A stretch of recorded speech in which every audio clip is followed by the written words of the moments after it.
Hello, hello, everyone. Welcome to another episode of Money, Sex, and God.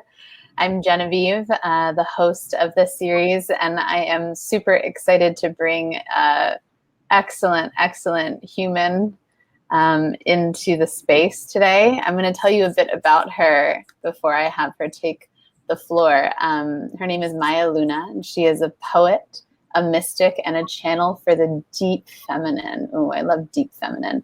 She's the creator of the Deep Feminine Mystery School, which serves the activation of feminine consciousness and reclamation of the body as holy. And then she does spoken word poetry, which is how I know of her from her words, which are just like, they're like sex. And she recently released an album called The Holy Darkness, a tantric opus. And you can get that on Bandcamp. I was just listening to it last night. Maya, it's incredible. It's honor to have you on here. If you want to say hi to everyone, that would be awesome. Everyone. Yay. I was just feeling into this before I came on, and I was like, oh, I get it. Money, sex, and God are all the taboo things that we're not supposed to talk about that we all really need to talk about. Exactly. That's right. Yeah, love it. Love it. A woman after my own heart. Yeah. Yeah. You and we both like to dive into the depths of the things that are secretive, the corners of the darkness. So I'm really excited to have you. I was wondering if, on other Money, Sex, and God episodes, I always start off with pleasure first. And to me, pleasure first to me would be listening to you in your creative flow. So I'm wondering if you could bless us to begin with one of your pieces. And then those of you that are watching, just kind of be with it. Like, let it melt over your body and find the pleasure in every moment. I know I will be doing exactly that. You might have to bring me back to consciousness when you're done, Maya, but I'm going to share this to my page first. Beautiful. Share now. Yay. And feel free, if you guys are watching, comments, say hi. We would love to get some feedback, and especially, while Maya is reading her work, I'd love if you guys could feed her with body sensations that you're feeling in your body as she goes through. It'd be something really juicy and connected to add on to this. So please do. Yeah, listening with belly and pelvis and breath. Highly recommended. Beautiful. So this poem is called God's Slut. It's me. That's why I'm reading it. I am God's slut. With every footstep I press into God, and God reaches up to me to hold my cracked and dusty feet. God is the path that longs for me. I am God's slut. In the juice of fruit dripping down my chin, in every lilac bud and rotten meat and salt of ocean air, I am there, plunging naked breast and hungry mouth into every nook and cranny, inhaling love's most tender secrets, drinking in God as God drinks in me. I am God's slut. Down in the trash yards with twinkling stars of glass shards and crows with blood-soaked wings, in the well-kept temples filled with incense and song, in the light-soaked hilltop meadow at dawn, in the crowded markets humming with vast hunger and greed, I am stripping naked on my knees, prostrating myself before God. I am God's slut. I am swimming in the swollen tides of God's overflowing womb. I am laying my head in his lap, whispering incantations of magic and chanting prayers of longing to God's multitude of faces. Everywhere I go, I throw myself at God's feet. I offer my tongue and word and lip and belly. I offer throat and nipple and ear. I offer skin and heart and failure. I offer even what I do not have to give to God's endless altar. There is never enough God for me. I am God's slut. I cannot help but spread myself open before God. In the broken houses of my desecrated dreams, even the damp and musty floorboards smell of God. With my rivals and my enemies, with my lovers and my friends, in the shaky hands of beggars, in the laughter of children, and the lustful eyes of men, I am always with my beloved. Even in my illusions, I am chasing God's mysterious shadow.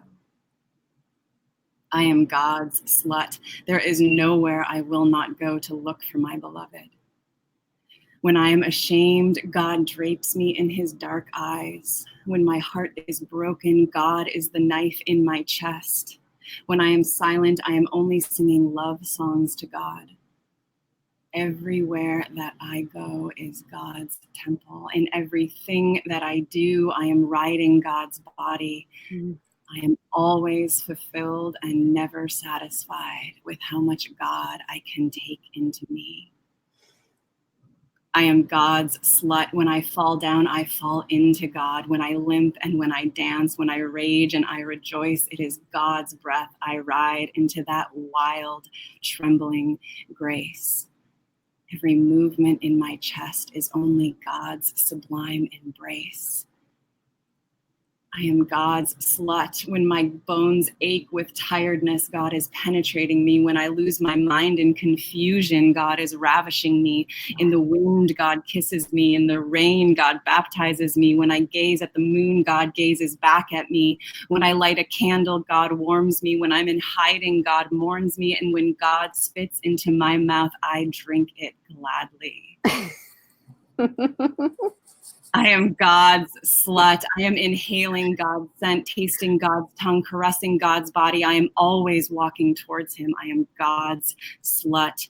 There is nowhere I will not make love to God. I seduce God and God seduces me. God hides from me, and in my yearning, God appears to me again. In the traffic jam, I lock eyes with strangers and God comes rushing in. My mouth is always reaching, aching for some word of praise worthy of being spoken, for this nameless, senseless, shameless devotion. I am God's slut, dripping for God, searching for God, clawing my way into the arms of God, inhaling God in every breath. And when I tear down the walls that keep God separate from me, I realize God is the axe I swing. And when my hands bleed God's blood, I offer God the cup of wine. I am God's slut. In the pause between the breath, in the space between my heartbeats, between what is known and not known, God takes me down to ravish me into that grief-soaked ecstasy that only fools for love can be. I am God's slut, begging God to have his way with me. Oh my God.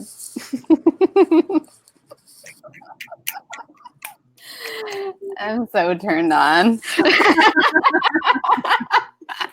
I love this. Can I just say, like, the old school beat poetry, like that thing is just so cool. It's so sexy. More of that, yeah. More of that.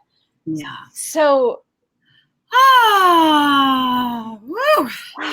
I love you, and I have such a crush on you, and you're so fucking perfect. I have a crush on you too.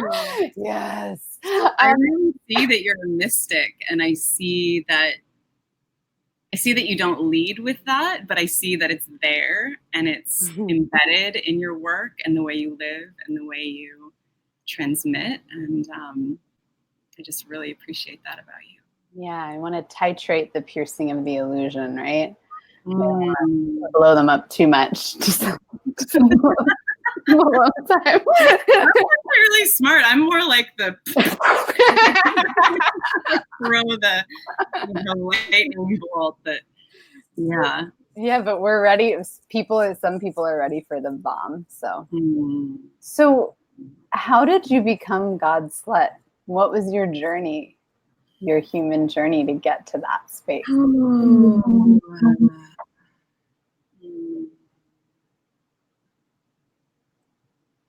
Well, I think, like you, I've always been interested in the taboo and what's not spoken and what is this really about? What is this life really for? Why am I here? Who am I? What is this? So, I mean, since I was a little girl, I've been a seeker in that way, just insatiably hungry and curious to know what is this all about. And seeing, the like get married and go to college and have kids and like work and just always being suspicious. Like, that's not what it's about. What is it? And I think for whatever reason, well, first of all, when I discovered Tantra, it just completely,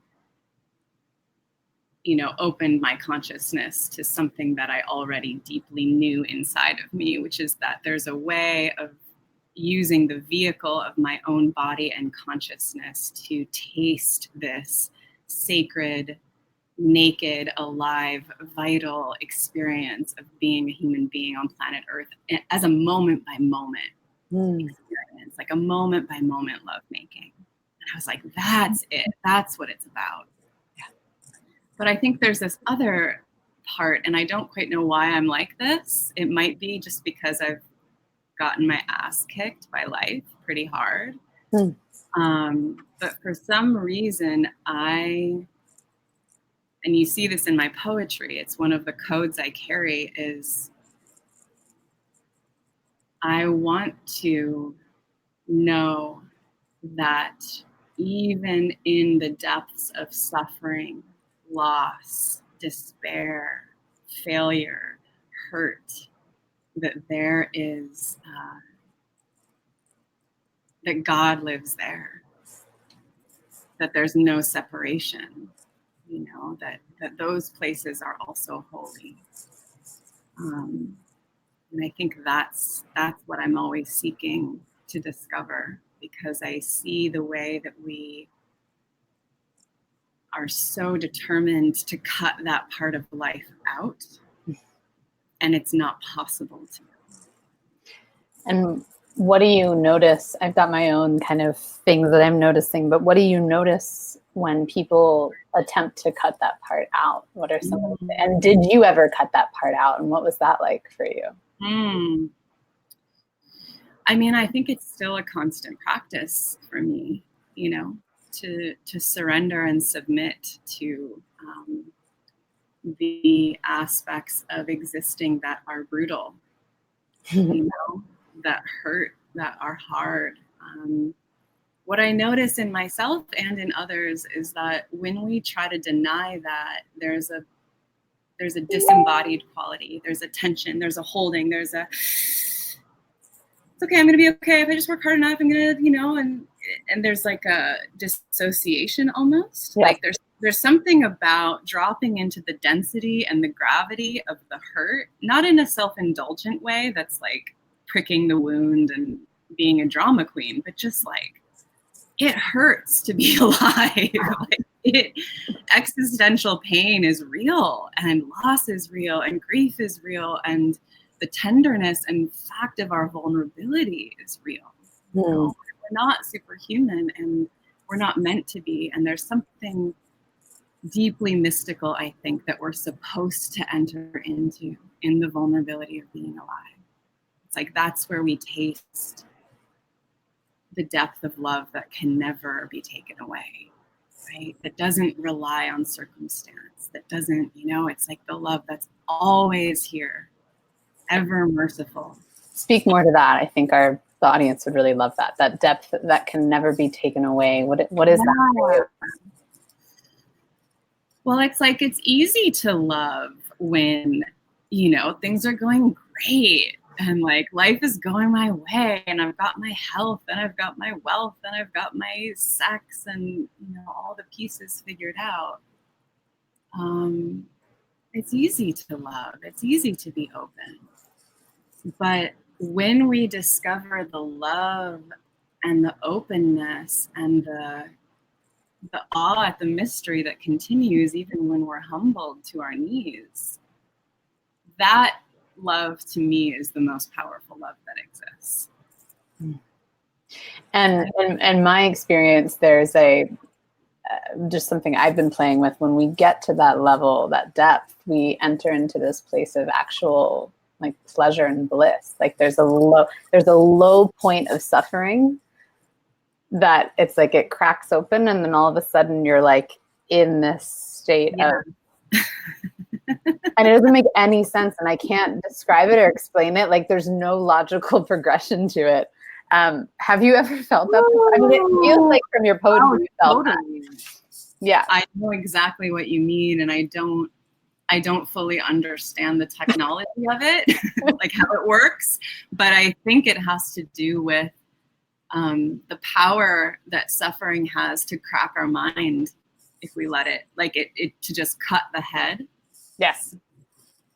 And drop into this, like you said, completely irrational place of, it's like, I'm still here, I'm still alive, I still exist. And yeah, there's just a deeper pleasure that's not reliant on circumstance. Mm-hmm. Or getting our preferences met. It's just the pleasure of being me, being alive, existing, being in a body, right? Being God, whatever the fuck we are, right? Yeah. I don't know. Yeah, yeah, sure. No one knows. Just like to preface this, neither Maya nor I know anything, right? So don't take anything that we know as any sort of knowledge. No one knows anything, and that's what I think. My experience of diving into my body and kind of cutting off my head has been one where I reach this depth, and then I just start. I don't know if this has happened to you, but you just start cracking up, like.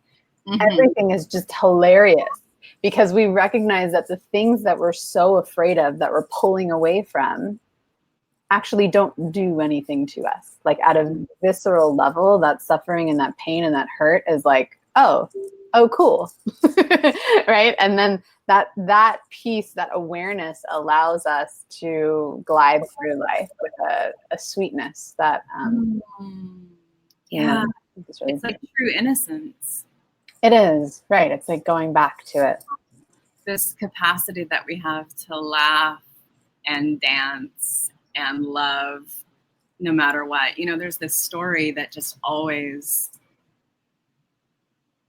I feel like I think about this story maybe every day. But the story is basically that this man who was a Holocaust survivor wrote a book about his experience in the concentration camps and how he survived. And one of the stories he tells is that he was looking out the window one day and he saw 4 rabbis being taken to the gas chamber. And on their way walking to the gas chamber, they were clapping their hands and dancing. Yeah, totally. Like we are that free. Yes. Right. And I know people watching are going, what the fuck? How are we that free? I don't believe you. Right. And so can you tell us a little more of your experience of becoming that free? Like what happened for you to get to that place of freedom? Because it's not really a place, I'm saying that, not really. There's nowhere to get to, guys. But yeah, I'm not sure what happened to me, but I worked with a teacher for 5 years, and he really taught me the difference between my heart, or the center of my beingness, and my nervous system. Awesome. And I think that's been huge. And I don't live there or come from that place all the time, but I know the difference now. And when we're living from nervous system, it's a roller coaster. It's just like pleasure, pain, tension, release, like up, down, up, down. And that's always there and that's always running because our nervous system is always here. But there's a freedom that's deeper than that. There's a way to get underneath that place into the center of who I actually am. And that place is free, innocent, open, powerful, alive, simple, real, unperturbed by the ebbs and flows of life circumstances, which we will never get just right. And I don't know why I'm obsessed with this, but I feel like for whatever reason, this is the message, one of the messages I've come to share as a heretic, is like this unconscious way that we're all trying so hard to get the pieces together. Yep. Finally arrive at a place where there's no more pain. So I'm finding this coming up in the masculine feminine debate a lot, right? In this, the debate that's been going on for eons, right? How do I understand the masculine? How do I understand that? How do I become more? How do we make the perfect energy balance and dynamic so that we will flow infinitely, beautifully in bliss? And honestly, the past couple of days, I've been in this space of recognizing that maybe the masculine feminine, because it's a polarity in itself, it's meant to kind of be this delicious place of suffering that will never get right. It's, the tension is what's hot. Right, exactly. And we're union. Right. And there's no rightness or wrongness about it. And like, on a truth layer, there's no fucking difference between any of it. And I know you like to play in the game of the feminine. So I'm curious what experiences you've had that feel really potent for people that are dancing in this masculine feminine game, right? To maybe provide some freedom for them or just a different perspective of it. Yeah, I am super passionate about the feminine, and I'm super passionate about understanding what the feminine actually is, because I think that living in patriarchy, we actually have this, we're so strongly masculine, we're so expert in our ability to be masculine that even our idea about the feminine is through a masculine lens. Totally. So I'm really passionate about like what actually is the feminine. And I want to first preface and say that to me, patriarchy is not about big bad men oppressing women. I use that word more to express a way that humans have become masculine dominant in the way that we run energy, in the way that we show up, in the way that we do life, in our culture, basically, as human beings, has become highly masculine, both in the beauty of the masculine and then, of course, the shadow as well, especially because the feminine has been so out of balance. So I think what I want to say in answer to your question, I don't know if it's exactly an answer, but what I see is that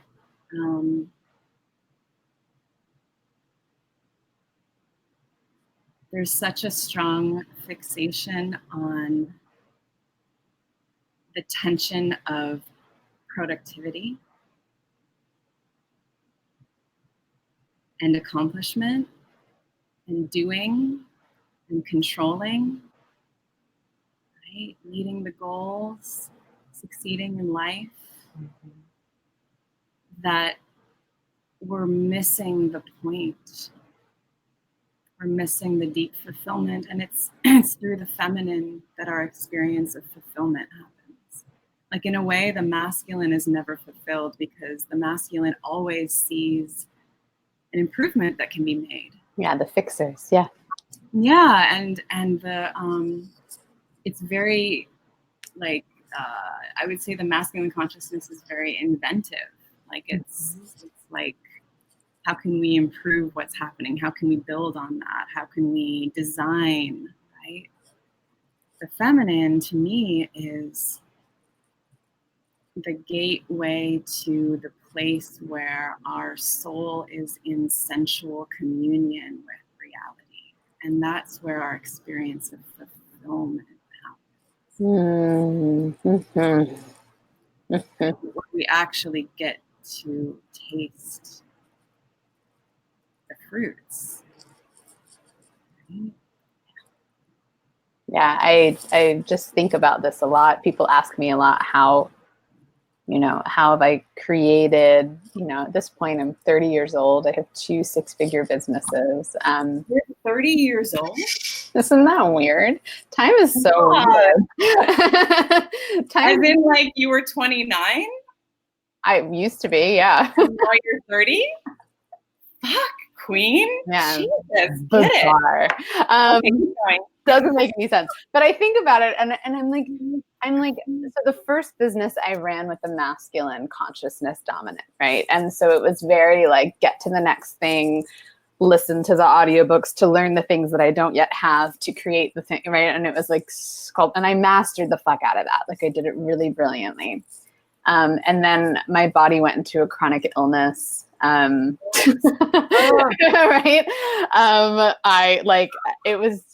I just died. And so the second business, it's really amazing. Just this morning I was sitting here going, well, what should I do? I feel like I want to do something else. Like, what do I want to do? So then I just lied down for like 2 hours and listened to music and orgasmed and lied around. And then it was like, and then I had a little journal and it was like, poof, poof, poof, here's what you're doing next. That's literally for the past 2.5, 3 years how I've built up this entire, like, none of it makes any sense. I have no business plan. I never know what I have no idea how I'm going to get clients. They just appear, right? And it's a very different paradigm, and it's one that leaves me constantly fulfilled. And what I've noticed is that I also always want to do it. Like, there's never a point where I'm like, oh fuck, I have to work. If anything, I have to pull myself away from it because it's so fulfilling and so nourishing, that it's in this very feminine wave-like trust fall. It's so delicious. It's just, revolutionary. Yeah. Well, I bow to you for living that so powerfully. And we need examples of that, of people, not just women, but people that are like, hey, I'm living this deeply surrendered, free fall, pleasure-based existence, and I'm still kicking ass. Yeah. And it doesn't make any sense. Like, it doesn't make any sense. No sense. Like, I can't even, people ask and I can't give them, I have no idea. Like, it just doesn't, like, I don't know. Well, and then if I had to, venture a theory, I would say you are replenishing yourself. Yes. So deeply that your radiance and magnetism is drawing everything that you need to you. Yeah. Yeah. And knowing and fully trusting I already have absolutely everything I need. So it's literally this, there's nothing to do and no one to do it. So I just hang out and wait for the next wind to pass, and then I catch it. Which is such a great way of describing the feminine. There is this crazy wisdom, because to me the feminine is very much, it's like the liminal space. Yeah. The masculine is really like what we're conscious of, what we're doing, it's like the A+B=C conscious mind. The feminine is kind of like this she arises in the darkness of these liminal spaces, you know, of the unconscious, of the subconscious, of the space that we're not paying attention to. Yeah. And it does require this subtle listening to catch the wind when this kind of like, because that's the space, that liminal space, that darkness of the feminine is where real creativity comes from. Yes. And power. And real power, right? And I think, you know, why when I look at your success, or why people follow you and want to be near you, and I would go so far as to say me and my mentors, as those of us that are living in the feminine space, it's because there is this how to describe it. It poofed away. Oh, it's this. So I think a lot of people think, okay, if I'm going to build a business or like put myself out there, I need to do it. I need to do it in a certain paradigm with this box of a certain way to do it. And there's this way in which all we're really doing is creating.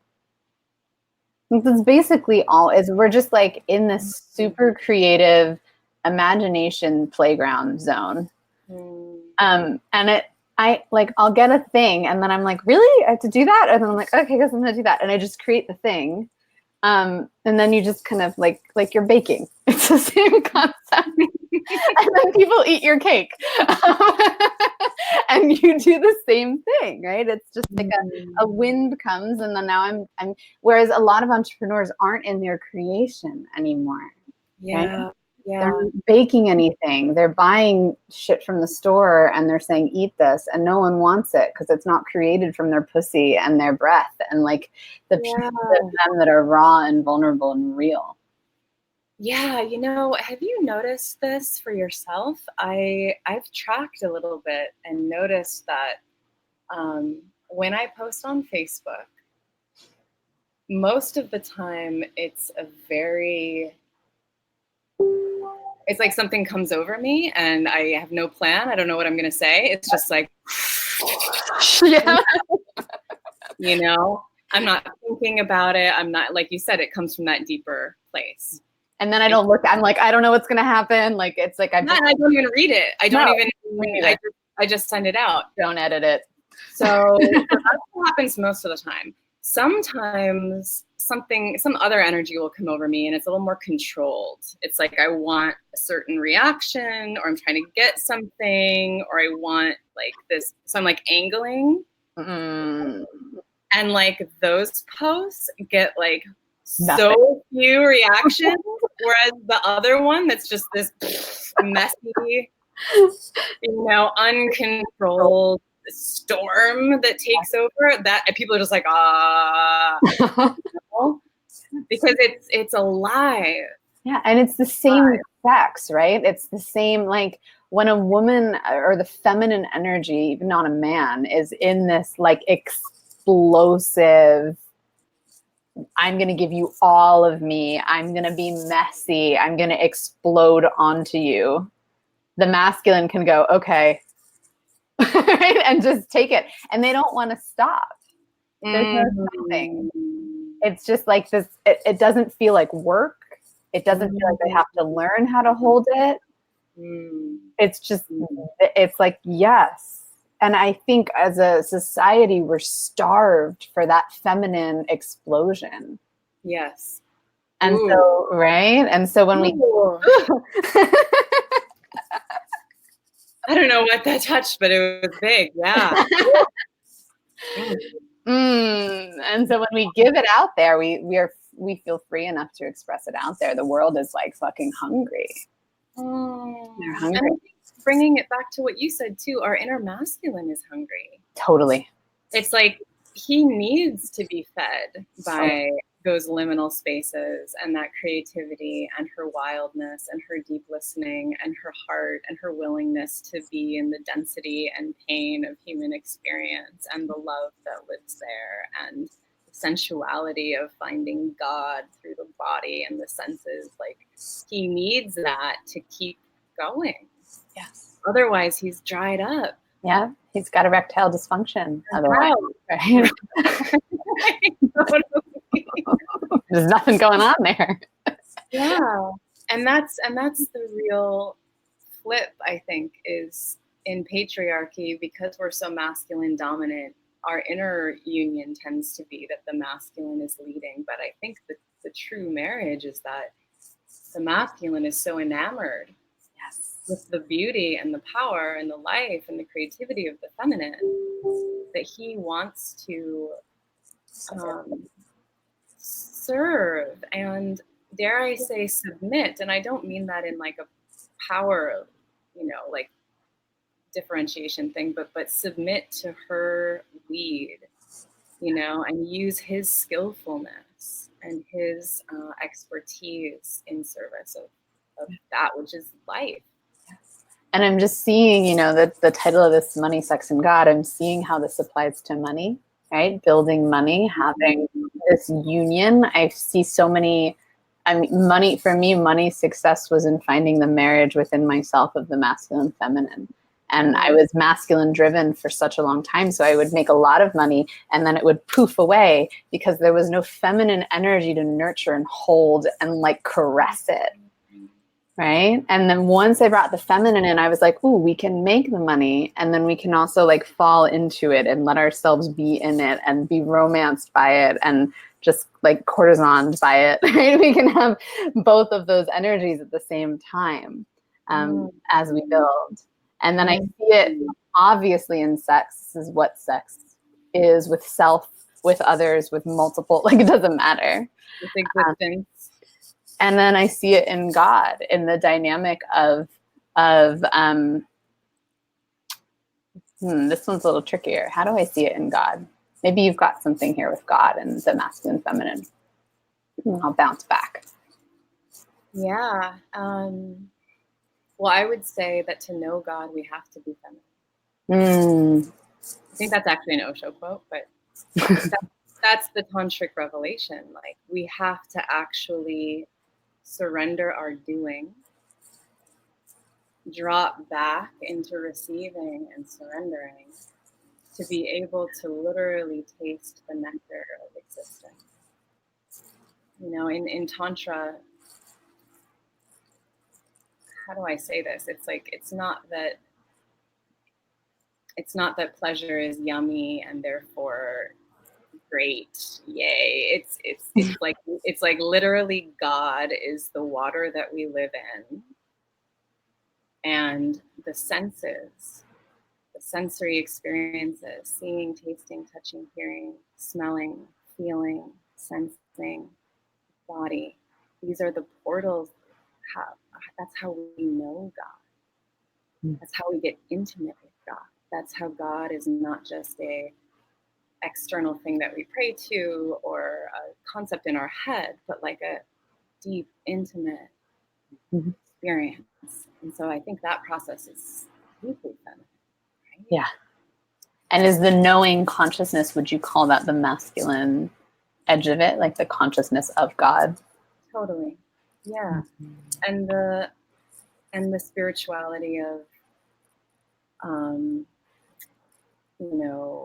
detaching from the body, detaching from the world into, the free-flowing infinite awareness that's God, that's everywhere, that's beyond the beyond, the beyond, gate, beyond this world, beyond this body.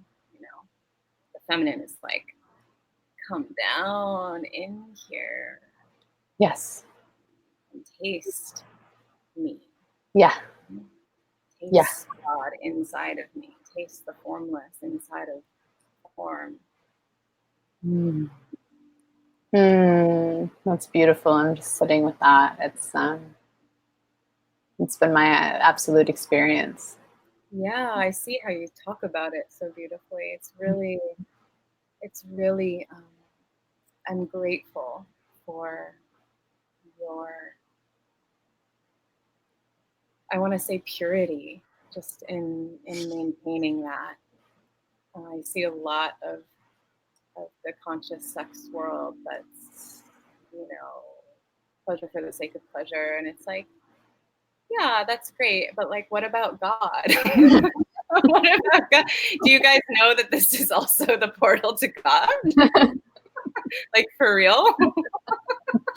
you know? So Yeah, I mean, speak to that, and that's really, really, well, really that was how, so I had this consciousness of God before my sexual, I don't even want to call it awakening, but I don't know what else other words to use, which was, to define that awakening for me was to allow my nervous system to finally unravel enough that I found my center through sexuality. That's for me what the awakening was like the unraveling of the armor, the conditioned response in my system. And that, because I had the conscious, you know, I would have like a daily prayer practice to God for a very long time.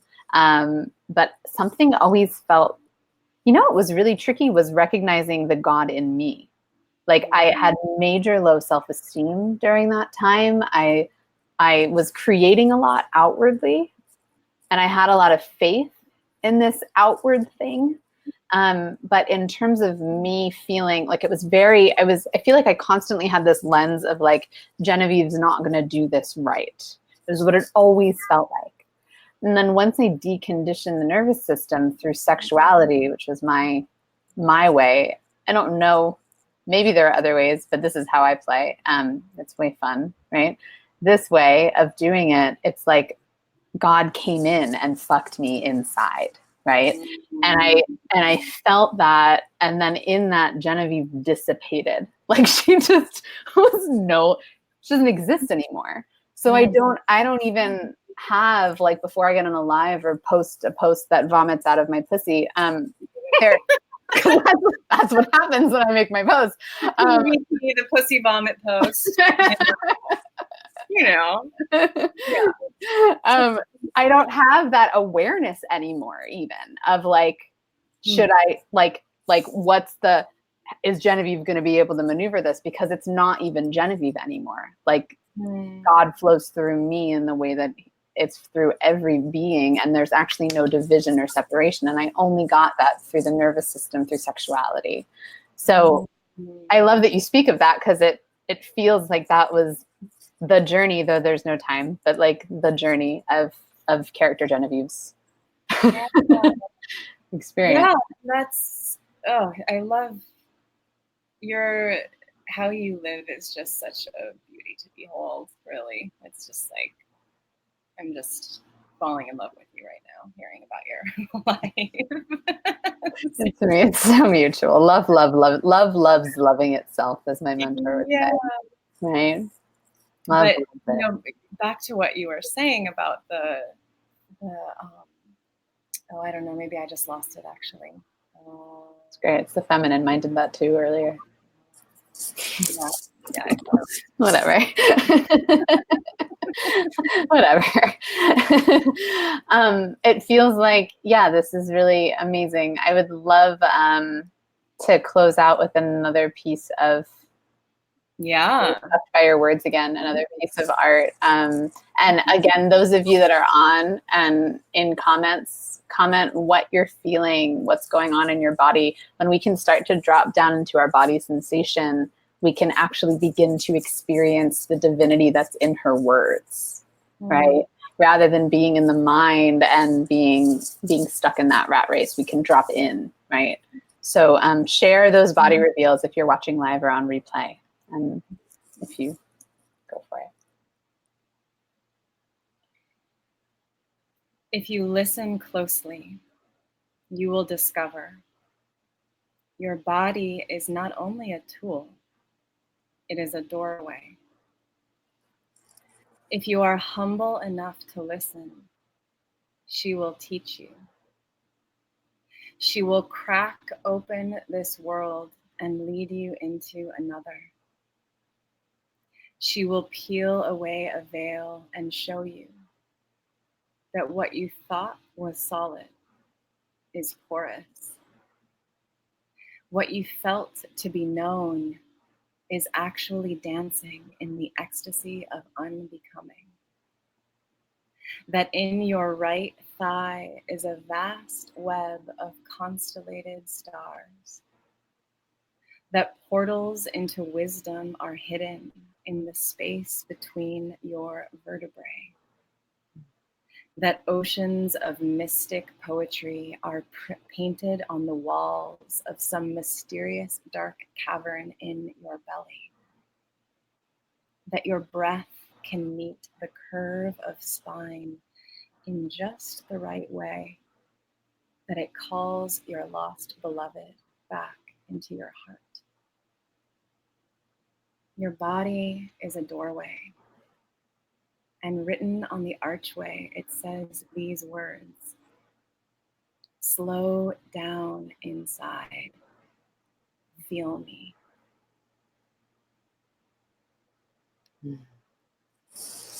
I'm going to self-pleasure that one later. It's really good. That's beautiful. Thank you for your potent messages and the way that you channel and grab hold of the wind and bring it. It's I've been following you for a while, and it's an absolute honor to get to fall in love with you today and just entwine our messages. It feels really beautiful. Thank you so much for having me. I would love to close. Just, we've said so much about the feminine and this wild creativity and the masculine feminine and all these different threads, and just piggybacking on the poem, I just want to offer the audience a really simple, powerful tool, which is slowing down inside. When we slow down our pace inside of our body, I like to think of it as like finding the cracks between the moments, falling into those cracks, feeling for the pauses in between my moments. Something opens in that space that I would call the deep feminine, that I would call the place where we're available to listen for that wind. And I think the place where that deep creation comes from. A slowed down pace inside where we start to meet ourselves and our inner experience in a more intimate way. Thank you so much. And if you love Maya as much as I do, check out her spoken word on Bandcamp. I posted the name of the album, Holy Darkness, in there. Is there anything else they should know about following you or following your work? Well, I've been teaching these workshops that have been kind of word of mouth for the last 6 months, called the Deep Feminine Mystery School, and I'm in the process of launching it to a bigger audience. Awesome. Online. And so if that intrigues you, follow me or friend me or jump on my email list on my site or just send me a message. Beautiful. That sounds so perfect. I love that you're doing that. Thank you. Thank you so much for having me. This was so fun. So good. So juicy. I feel super nourished. All right, love. Bye. Bye.